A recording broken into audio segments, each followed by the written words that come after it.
Parler avec Rémi Bayon. Vous représentez le FONGECIF Auvergne-Rhône-Alpes. Allez, un petit point déjà sur le FONGECIF. Bonjour Rémi. Bonjour à tous. Donc le FONGECIF, c'est une association qui est là pour accompagner les salariés. Donc certains d'entre vous sont encore un peu jeunes, mais vous serez un jour des salariés probablement.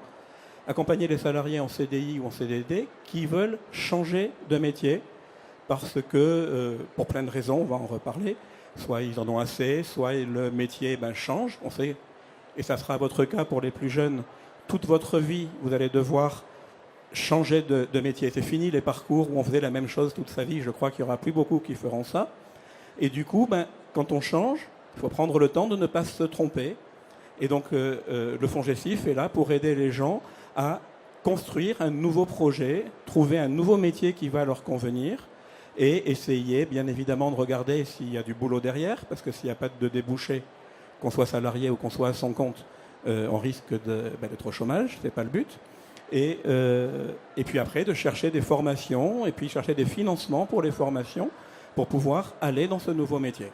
D'accord, donc effectivement, ça nous annonce qu'on a le droit de changer, on a le droit d'évoluer et de trouver une nouvelle branche. Par contre, on va faire un point sur la notion déjà, donc tout simplement de reconversion.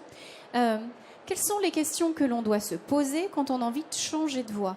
Parce que des fois, il faut se dire, attention, ça se trouve, c'est peut-être l'entreprise dans laquelle vous n'êtes pas bien. Exactement. C'est pas le métier en tant que tel, mais c'est peut-être les collègues de travail ou le secteur dans lequel vous évoluez. Donc, quelles sont les questions à se poser avant de changer de voie? Là, on a des jeunes face à nous qui sont peut-être en formation. Même pour eux, quelles questions se poser avant de faire tout changement? Je crois que la vraie question à se poser, c'est bien celle-là. Pourquoi je veux changer? C'est quoi qui me manque dans ma situation d'aujourd'hui? Est-ce que c'est le boulot, j'ai fait le tour, c'est toujours pareil, je veux voir autre chose? Et dans ce cas-là, pourquoi pas?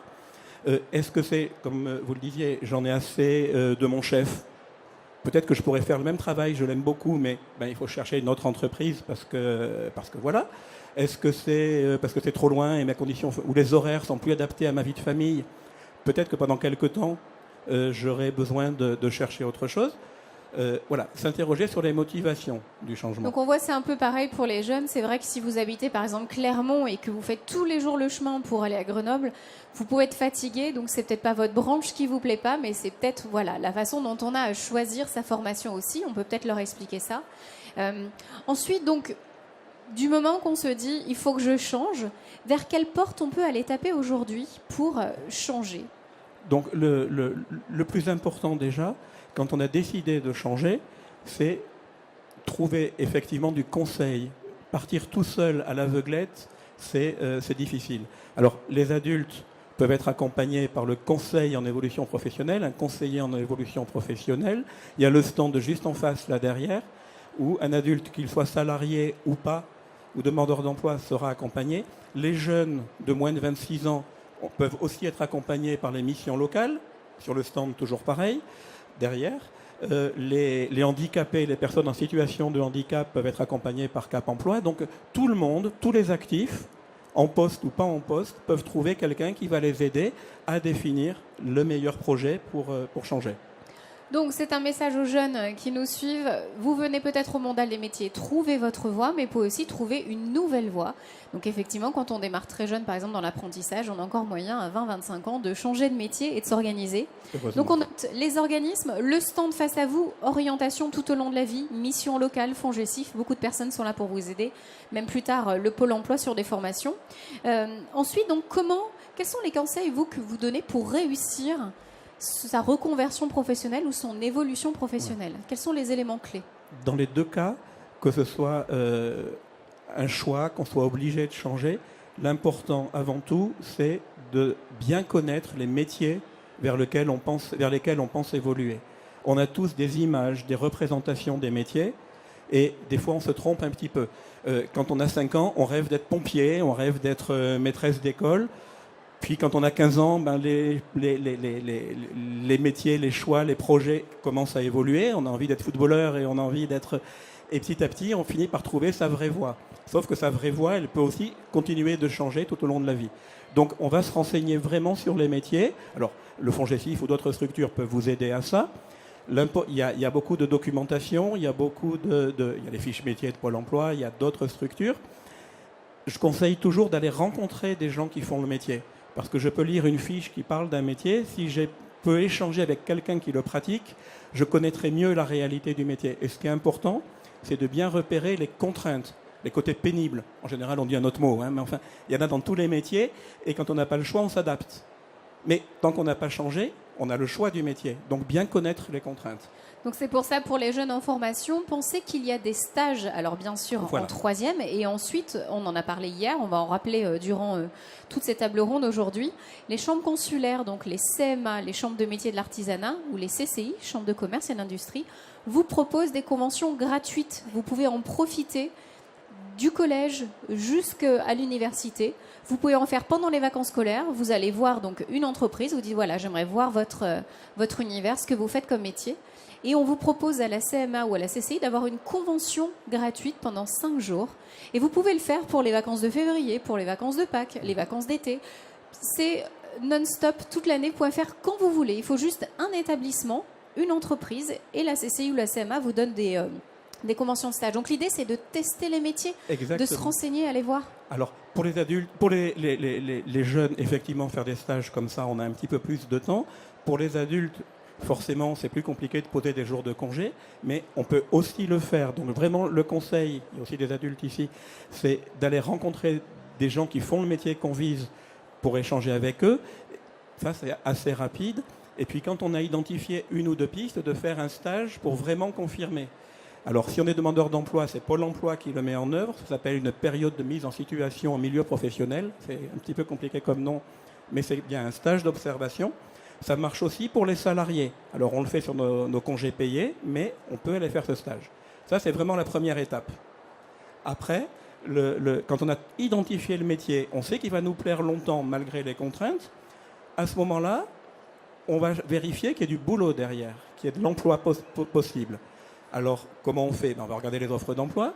Il y a un tout nouveau site qui a été créé par la région qui s'appelle Cléor. Vous pouvez accéder aussi sur le stand d'en face, où il y a énormément de données socio-économiques, à la fois par type de métier, par type par territoire. Je peux dire, tiens, je suis dans un milieu un peu excentré, je ne suis pas sur Lyon-Centre, mais dans une zone, il n'y a rien, il n'y a pas de boulot autour de chez moi. Si, il y a du boulot, mais je ne le vois pas forcément.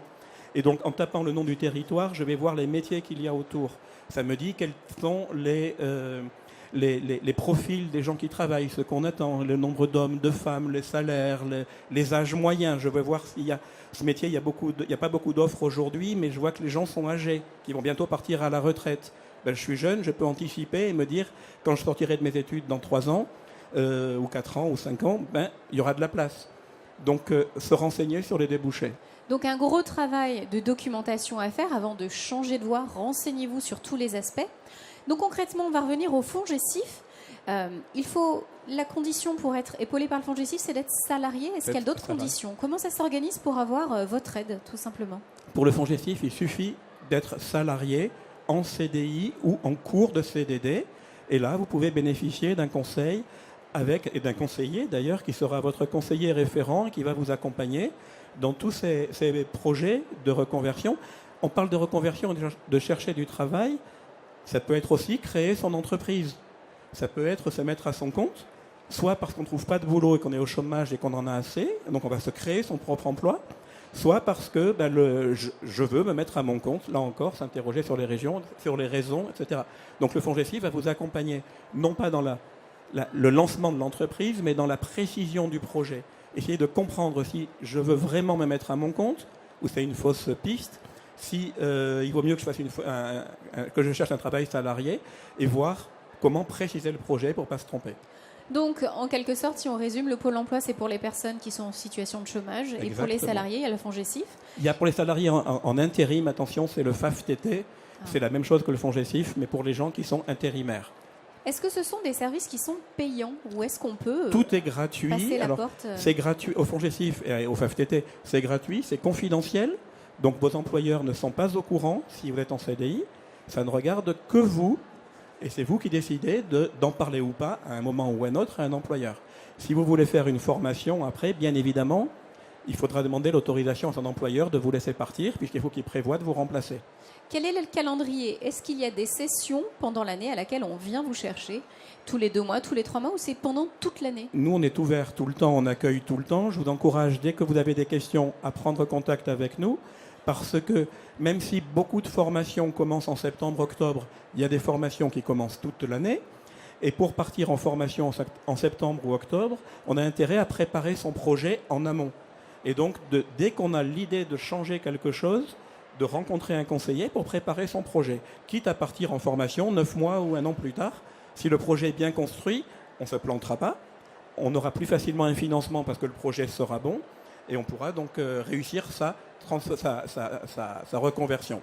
Alors là, vous évoquez une durée 6 mois, 9 mois, justement, du moment que j'ai envie de changer de métier, que je viens vous voir, j'ai le premier rendez-vous au FONGECIF, quand est-ce que réellement j'aurai changé de métier? Ça prend combien de temps? Ça peut aller très très vite. Si vous avez l'idée du métier, si vous êtes sûr du métier que vous voulez faire, vous pouvez récupérer un dossier de demande de financement au FONGECIF.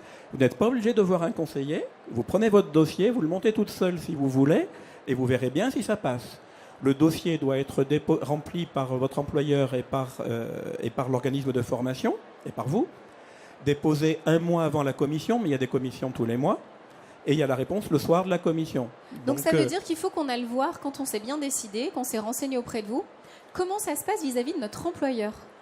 On va le voir et qu'est-ce qu'on dit? J'ai envie de changer de métier, j'ai envie de partir, c'est une rupture de contrat qui est faite. Comment ça se passe pour notre statut du moment qu'on lâche notre employeur? C'est jamais neutre d'aller voir un employeur pour lui dire je veux partir et changer de métier. Il y en a qui n'aiment pas, qui se vengent en disant ah tu veux partir, je n'investis plus sur toi, je te donne les missions les plus pourries, les plannings les moins agréables. Voilà. D'autres sont très contents que vous partiez en formation pour quitter parce que vous les embêtez et que ça après vous démissionnerez et voilà. Donc il faut bien réfléchir avant. En plus, toutes les formations ne sont pas finançables avec des aides, par le FONGECIF ou autre. Donc renseignez-vous. Moi, vraiment, le conseil que je peux vous donner, c'est quand même toujours de voir un conseiller. Il n'y aura pas forcément un long accompagnement, ça peut aller très vite, mais au moins faire le point, parce que avant de quitter un CDI, avant même de dire à son employeur « je veux changer », ça mérite, à mon avis, de faire le point. Et ensuite, donc il faut demander à l'employeur l'autorisation de s'absenter de son poste pour partir en formation. Donc ça, suivant la durée de la formation, il faut le faire 2 mois ou 4 mois avant le début de la formation. L'employeur ne peut pas refuser. Il peut juste demander le report du départ de formation maximum 9 mois, c'est-à-dire dans certains cas 1 an.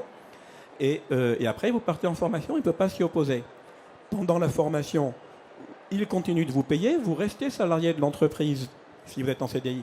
Donc c'est l'employeur qui continue de vous payer, vous continuez à toucher, à acquérir des congés payés, de l'ancienneté. Vous partez en formation, vous n'allez pas sur votre poste de travail, vous touchez votre salaire.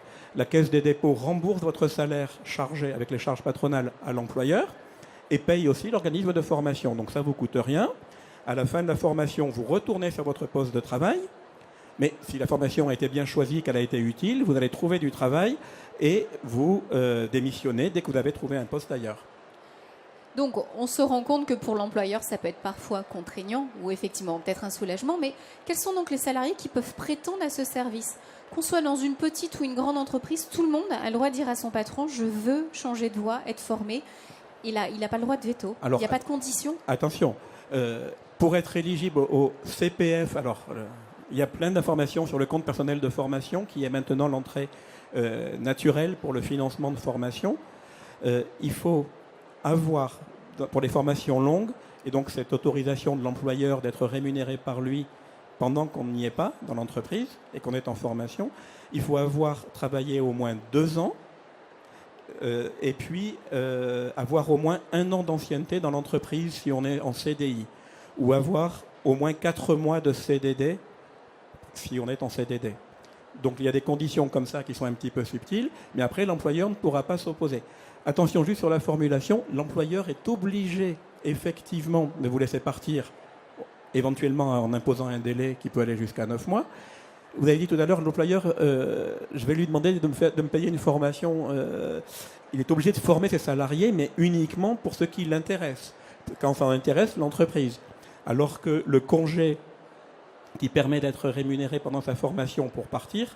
Là, c'est vraiment pour la reconversion. C'est quand votre employeur n'a pas intérêt à financer lui-même la formation. Dès qu'il a intérêt, c'est à lui de payer.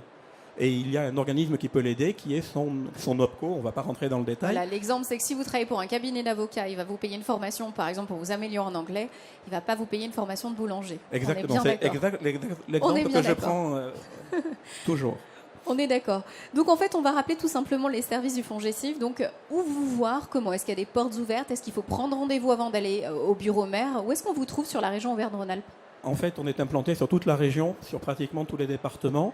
Le plus simple, c'est d'aller sur le site du FONGECIF Auvergne-Rhône-Alpes, de créer votre espace personnel directement sur le site. Et à partir de là, vous pouvez téléphoner au standard pour avoir un rendez-vous téléphonique avec un conseiller. Et vous aurez déjà au standard beaucoup d'informations. Vous pouvez aussi venir sur les permanences, donc suivant les antennes tous les jours ou certains jours, rencontrer déjà quelqu'un, alors pas forcément un conseiller, mais poser toutes vos questions, prendre un temps avec un chargé d'information qui va faire le point avec vous pour vous orienter sur le bon service. On a une foultitude de services en fonction de vos besoins, éventuellement qui vous orientera sur d'autres accompagnateurs possibles, parce qu'on travaille en réseau au sein du service public service public régional de l'orientation, donc avec tous les acteurs qui sont sur le stand d'à côté. Effectivement, et on a beaucoup parlé de reconversion professionnelle.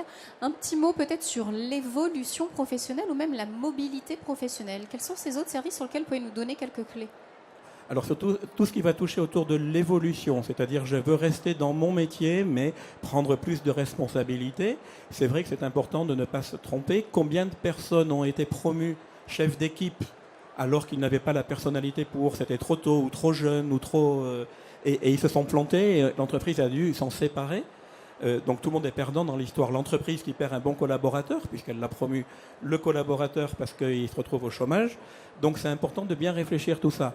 On en parle bien sûr avec son service RH, mais le FONGECIF peut aussi vous aider à faire le point par rapport à ça, peut aussi vous aider à définir. Vous voulez évoluer dans l'entreprise parce qu'on y est bien, dans le métier parce que vous y êtes bien, mais vous ne savez pas trop ce qui existe, etc. Ben, le FONGECIF va vous aider à vous renseigner et à construire ce parcours d'évolution. La mobilité, un dernier point. J'ai vu aussi qu'il y avait quelques flyers sur le stand à côté pour des besoins de mobilité professionnelle ou voire même internationale. Est-ce que là, il peut y avoir aussi des formations géographiques? Oui. Professionnelles. Si on veut faire par exemple un stage à l'étranger, on a besoin dans un métier particulier de se former. Est-ce qu'on peut aussi y songer? Oui, la question du pays. C'est-à-dire que si la formation existe en France moins chère et qu'il n'y a pas à côté de chez vous, on ne va peut-être pas vous la payer à l'autre bout du monde. Faut rester raisonnable, les budgets sont limités, mais on peut tout étudier et construire avec vous. C'est pour ça qu'il faut voir des conseillers pour construire. Je crois que c'est vraiment la notion, c'est ne pas essayer de s'en sortir tout seul. Il y a on a le droit, bien évidemment, mais on prend beaucoup de risques par rapport à son employeur, par rapport à son budget de financement, puisque maintenant, pour le financement, on prendra le petit budget. Vous savez peut-être qu'un salarié, quand on travaille, tout le monde, qu'il soit à temps plein, à temps partiel, avec des périodes de chômage ou autres, quand on travaille, on acquiert actuellement 500 € par an pour se payer des formations, qu'on peut cumuler jusqu'à 5 000 €. Pour les non-diplômés, 800 € jusqu'à 8 000. C'est bien, ce budget-là, je peux le dépenser, je m'achète une formation qui me fait rêver. Mais si après cette formation ne m'est pas utile, ben, j'ai plus mon budget. Et ben, même à 500 € par an, il me faudra 10 ans pour avoir 5 000 €. Donc c'est peut-être avant de le dépenser, ça mérite d'en parler avec un conseiller. Ça, c'est vraiment le conseil qui me semble important. Vous venez de nous le prouver, le FONGECIF est là pour vous écouter sur tous ces points. Donc effectivement, en amont, posez-vous les bonnes questions. Est-ce que c'est l'entreprise qui vous plaît plus? Est-ce que c'est les collègues, l'environnement de travail? Est-ce que c'est parce que c'est trop loin? Il y a beaucoup de contraintes physiques, psychologiques. Voilà, c'est pas du tout à votre portée. Et après, c'est tout simplement le métier. Voilà. Dans les services du FONGECIF, dans les nouveaux services du FONGECIF, on peut vous aider à préparer votre entretien professionnel. Vous savez que tous les ans, on peut avoir, c'est pas obligatoire, un entretien annuel avec son supérieur, mais il y a une obligation depuis maintenant 2015 d'avoir un entretien avec sa direction tous les 2 ans pour réfléchir à son évolution dans l'entreprise ou en dehors de l'entreprise et de construire son projet. On peut vous aider à préparer cet entretien gratuitement, confidentiellement. Voilà, et c'est là où vous apportez les bons mots et les beaux conseils.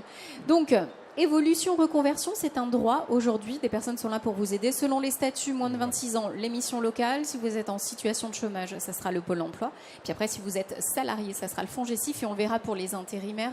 Vous avez dit c'est l'AF Le FAF-TT. Le FAF, voilà, TT, c'est Mais autre si chose. vous vous appelez le FONGECIF, on vous donnera les coordonnées du FAF-TT si vous êtes intérimaire. On vous aidera. Cap emploi quand même pour les personnes en situation de handicap. Exactement, Et, c'est important. et l'APEC pour les cadres, mais les cadres salariés peuvent tout à fait venir au FONGECIF. Voilà, donc vous avez plein d'organismes qui sont là pour vous aider. Sachez qu'au Mondial des métiers, ils sont juste le stand en face. Orientation tout au long de la vie. Rémi sera là pour vous répondre toute la journée. Et quelques autres. Hein. Au-delà de ça, justement, on est encore entre nous. Est-ce que vous avez des questions dans le public, des choses en particulier sur vous, votre quotidien, sur des questionnements par rapport à la reconversion professionnelle? On est là pour répondre à toutes vos questions. N'hésitez pas. Est-ce qu'il y a des questions ou pas? Non. Rémi, peut-être une dernière information. On le sait, donc vous êtes là sur le stand. Au-delà du Mondial des métiers, est-ce que vous intervenez dans d'autres événements? Est-ce qu'il y a des dates à venir dans les prochains mois où on peut venir vous voir?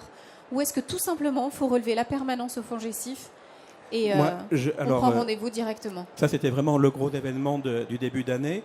Après, on essaye, mais ça dépend des territoires, ça dépend des départements. Donc, je ne suis pas, moi, au courant de tout ce qui se passe. Mais vous allez sur le site du FONGECIF Auvergne-Rhône-Alpes et directement sur la première page, il y a un calendrier de tout ce qui se passe. À la fois nos réunions d'information, mais nos ateliers, certains ateliers qui sont directement disponibles et nos événements à l'extérieur des antennes. Sachez qu'on a des antennes, j'ai dit, dans presque tous les départements de la région, mais aussi des lieux de permanence pratiquement partout. Donc il y a souvent un FONGECIF près de chez vous. Pas tous les jours, mais en tout cas accessible. En tout cas, vous avez été super accessible pour nous ce matin. Merci beaucoup. Merci. Rémi Baillon, je le rappelle, donc le FONGECIF, la reconversion ou l'évolution professionnelle, c'est à la portée de tous. Dans tous les cas, donc, sur cet espace Agora, on se donne rendez-vous à 11h pour parler des métiers de l'aéronautique. Également, je vous rappelle que sur tout le site de la région Auvergne-Rhône-Alpes, vous avez pas mal d'interactions et de petits stands. Alors, bien sûr, il y a différents guides. Vous retrouvez le guide de l'apprentissage pour ceux qui cherchent leur contrat. Ça, c'est vraiment une pépite. Il y a tous les CFA qui sont recensés, les centres de formation, pour pouvoir parfaire votre contrat. Des conseils aussi sur comment le rédiger. Et vous avez aussi donc des petits stands interactifs à côté, donc dans la peau d'un aide-soignant. C'est tous les jours à 11h, 13h et 15h, c'est gratuit. Vous pouvez faire un massage cardiaque, une prise de sang, également une prise de tension. On vous met en situation directe pour ceux qui aiment les services, les métiers des services et des soins à la personne. C'est juste à côté, allez-y, c'est assez sympa de jouer le jeu. Pour ceux qui sont tentés par les métiers du numérique, des fois on a un peu des idées, donc le vrai-faux, c'est juste à côté, 10h, 11h, 14h, des petits ateliers animés par le CRIJ. Donc c'est juste à côté, là, l'Infolab, c'est les petits fauteuils. Et puis vous avez aussi des bornes. Si vous hésitez encore sur ce que vous avez envie de faire, là il y a des petites bornes interactives, c'est la météo des métiers. Voilà, 10 bornes interactives, le quiz pourquoi faire, selon vos aptitudes, on vous dira quels sont les métiers sur lesquels vous allez vous orienter. Voilà, très bonne matinée à tous. Merci encore Rémi, je le rappelle, le FONGECIF est là pour répondre à toutes vos questions, c'est juste le stand en face, n'hésitez pas à venir nous voir. Merci beaucoup, bonne journée à tous, très bon Mondial des métiers, merci.